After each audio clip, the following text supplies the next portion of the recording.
Ariel Helwani in San Diego getting set for Strikeforce Diaz versus Daly alongside Strikeforce CEO Mr. Scott Coker. And Scott, good to see you again. It is our first time talking since the big news of a month ago that Strikeforce was purchased by Zuffa. And at the top of the press conference, you mentioned that it was almost actually 2 years ago that you started your relationship with Showtime. When that happened, April 11th, 2009, did you ever think in a million years that you'd be in the position you are now? No, I mean it's it's a testament to Showtime's commitment, our staff's commitment, our hard work, SVSC, our former partners, and really you put all those things together, and we grew a very special league with some special fighters and a great television deal, and I think that we've had some amazing fights, especially the last year, and the heavyweight tournament I think really stood out for us this year, and then with the return of Carano and all the things that you and I have talked about, in the last 3-4 months. I mean, there's just some special moments in Strikeforce that have happened in the past, and we look forward to creating them in the future. It's interesting you called this Strikeforce 3.0 powered by Zuffa. When we talked to you in December, you were talking about 2.0. It seems like you went from 2.0 to 3.0 rather quickly. Okay, well, here's what happened is, in December we didn't know, I didn't know that anything was going to be possible like it is, like what happened, with the deal. But 1.0 was just me, out there promoting fights. I mean, the first fight we did with Frank and Caesar and Kung fought. I mean, it was, like I said, there was no television deal. There was no sponsorships. It was just a live event that people would come to, and we hit a Grand Slam home run. And so that's 1.0. And then 2.0 was when SVSC came in and bought in. And so this is the third version of Strikeforce. So every version I think is going to get better. And I tell you what, I think that with the muscle and the marketing machine, and you've seen the operations, it's very impressive. I think that it's going to be really interesting to see how far we can take this thing. What are your feelings towards your former partners? Because it has come out that this might not have been your number one choice. So how do you feel towards them now that they had plans about bringing an NBA team and all that stuff? You know what? Here's the thing. They've been extremely good to me. There is no hard feelings, from me to them. And I think that, they looked at this like they do a lot of their other deals. They're involved in so many things that I don't even know about, but they're involved in probably, 10, 15, 20 different projects. And I know about the Sharks and their SAP tennis tournaments, and they just bought another one in Memphis. And then they have golf courses and private country clubs they own. They own a lot of real estate in the Bay Area, and they're involved in that, and they're a venture fund, and they do all types of technology business. So to them, this was just another deal, right? To me, I love Strikeforce, and it's been my baby, right? So it's going to have a different emotional impact, but I think that when you look at SVSC, they were great for us. I have no regrets. They were great partners. And, the past is the past, and I'm ready to move forward. We in the media have had fun sort of observing the changes of this new Strikeforce. How has it been for you? Obviously, we're in sort of day 2 of this fight week, but do you feel that things are a little different? A lot of people. I mean, I like I said, I had my one marketing girl come, and they bring 20 marketing people to I'm just using it as a figure of speech, but they are they're very buttoned up. They have a big staff, and they obviously know how to run it properly. So my staff and their staff have been here for the Stockton fight and then this fight as well, and they're shadowing each other to make sure that it's being done a certain way. But I think at the end we're going to have a lot of people that are very competent in running big events at this level. What can you tell us about the broadcast on Saturday night? I think a lot of people are curious as to if there will be any changes in terms of the aesthetics of the show, if you know what I'm saying. No, I mean, Showtime controls the broadcast. Everybody knows that. You'll see Frank, Morrow. I think you'll see Gus Johnson this weekend.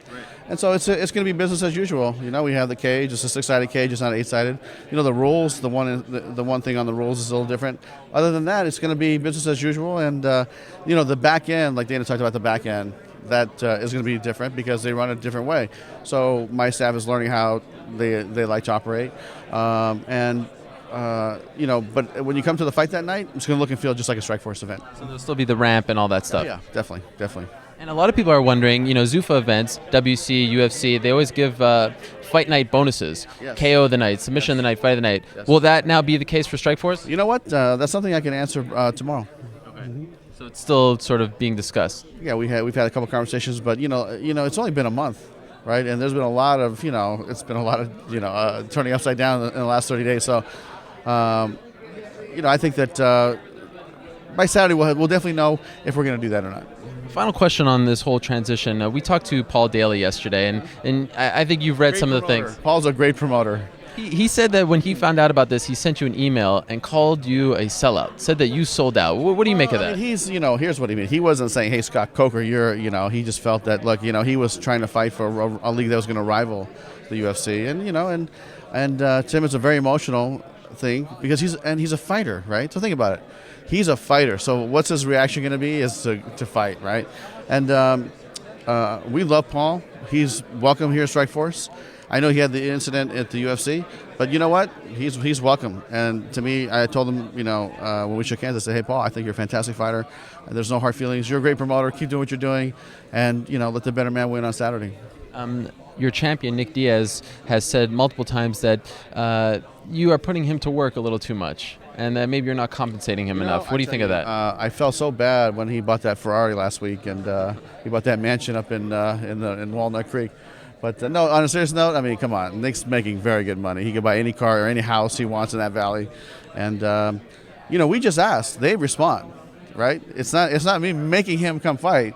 So I'm sure that, he likes to compete and, he likes to make a living. So the promoter can only request and the fighter has to agree. So we've got two Japanese fighters on this card, on the main card at least, Tetsuya Kawajiri and Shinya Aoki. How important do you think their performance is for the future of Japanese MMA? I mean, in general, Japanese MMA, it's going through its own struggles right now, which are way bigger than anything going on in this sport, but they need to have a good showing. Wouldn't you agree, to at least keep the sport growing over there?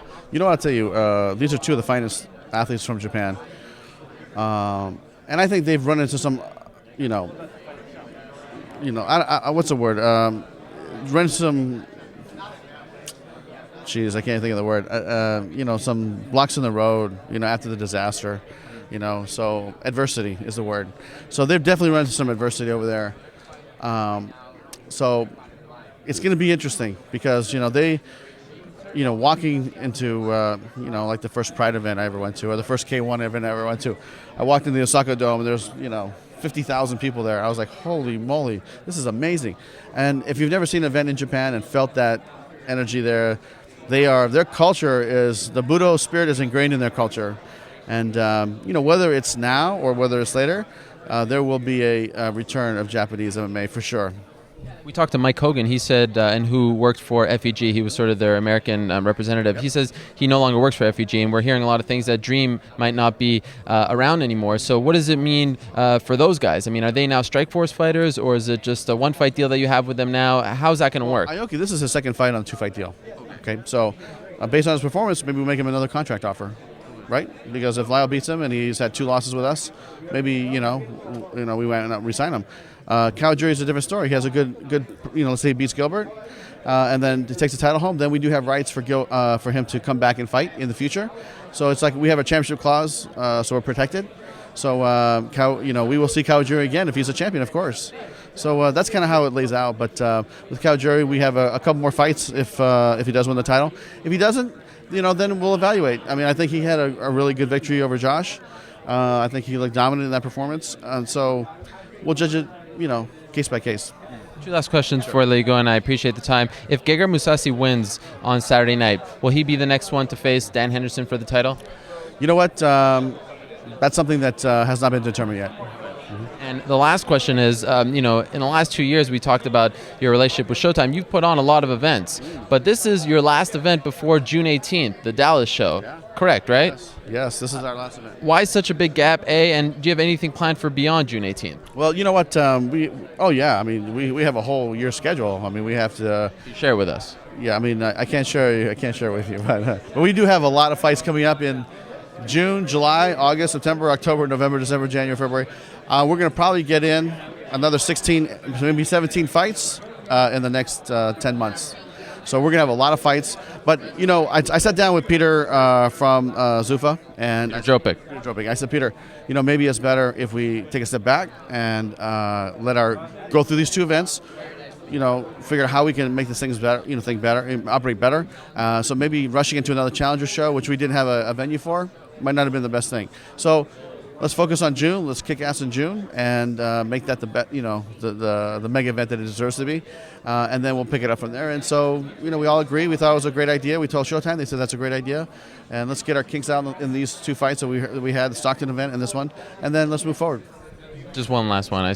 Any other fights announced for that June 18th card? There's 2 that we know of, but they're the tournament ones. But are there any others? No, there's nothing right now. Yeah. Well, thank you so much for the time. We can't wait for Saturday night. Thank you.